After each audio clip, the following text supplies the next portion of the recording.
Bismillahirrahmanirrahim. Assalamualaikum warahmatullahi wabarakatuh.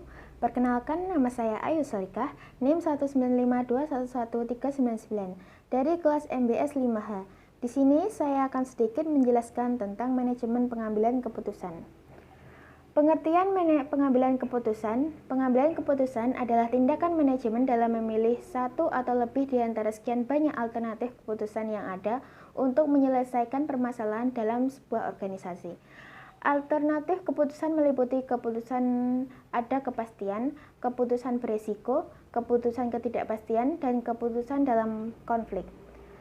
Keputusan dibagi dalam 3 jenis, yaitu 1. Keputusan terprogram adalah keputusan yang berulang-ulang dan rutin sehingga dapat diprogram. 2. Keputusan setengah terprogram adalah keputusan yang sebagian dapat diprogram, sebagian berulang-ulang dan rutin, dan sebagian tidak terstruktur. 3. Keputusan tidak terprogram.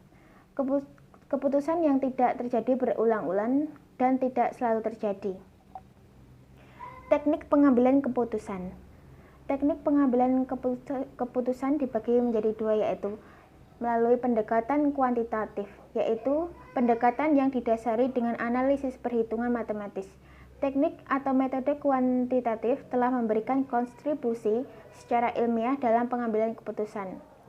Yang kedua, yaitu dengan pendekatan kualitatif, adalah pendekatan yang didasari oleh analisis sosial non-matematis yang tidak sampai melakukan perhitungan secara nominal, tetapi keputusan yang dibuat telah mampu mendapatkan kualitas mendekati ilmiah. Faktor-faktor pengambilan keputusan. 1. Posisi atau kedudukan. 2. Masalah. 3. Situasi dan kondisi. 4. Tujuan.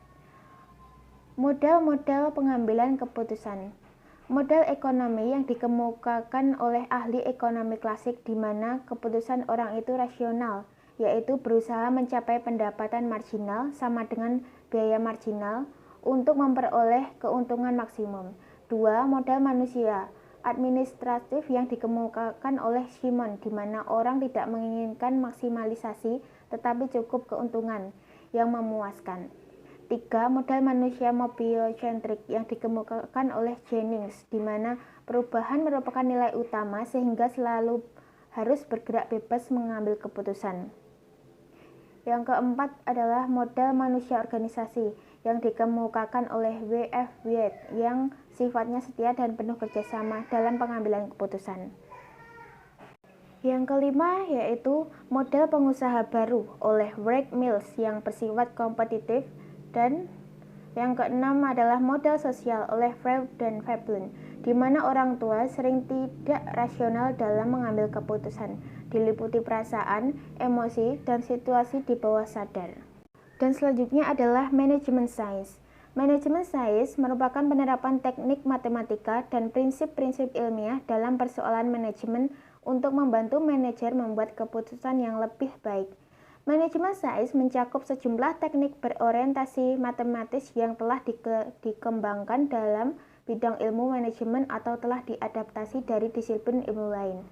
Pada tingkatannya yang paling dasar, manajemen sains berfokus pada model, persamaan, dan representasi sejenisnya dari kenyataan. Tujuan manajemen sains.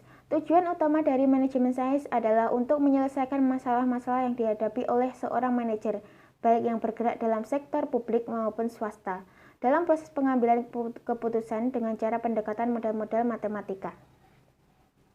Terdapat 4 teknik yang dapat digunakan dalam pengambilan keputusan yang menggunakan manajemen sains, yaitu 1. Program linear, 2. Teknik probabilitas, 3. Teknik jaringan, 4. Teknik yang lainnya.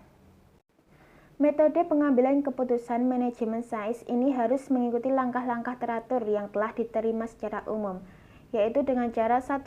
Pengamatan atau observasi, yaitu mengenali dan mempelajari masalah-masalah yang dialami organisasi atau perusahaan agar masalah tersebut dapat dikenali dan bisa diantisipasi sebelumnya. 2. Definisi masalah, yaitu masalah harus dapat didefinisikan dan dijabarkan dengan singkat, tepat, dan jelas. Visi dan misi perusahaan akan sangat membantu dalam mengetahui masalah yang sedang terjadi. 3. Perumusan model. Suatu pemodelan secara manajemen sains yang tepat harus dibuat yang merupakan penyajian ringkas untuk menggambarkan masalah yang sedang dihadapi. 4. Pemecahan model. Solusi dari pembuatan model yang sudah dijalankan. Pemecahan masalah bisa dilakukan dengan program linear, stokastik, probabilitas, dan teknik jaringan lainnya. Yang kelima yaitu pelaksanaan atau implementasi dari hasil pemecahan model tersebut. Selanjutnya yaitu penerapan manajemen sains. Penerapan manajemen sains dalam kehidupan nyata adalah di perusahaan Federal Express Corporation, di mana manajemen sains telah menjadi bagian integral dari kesuksesan perusahaan tersebut.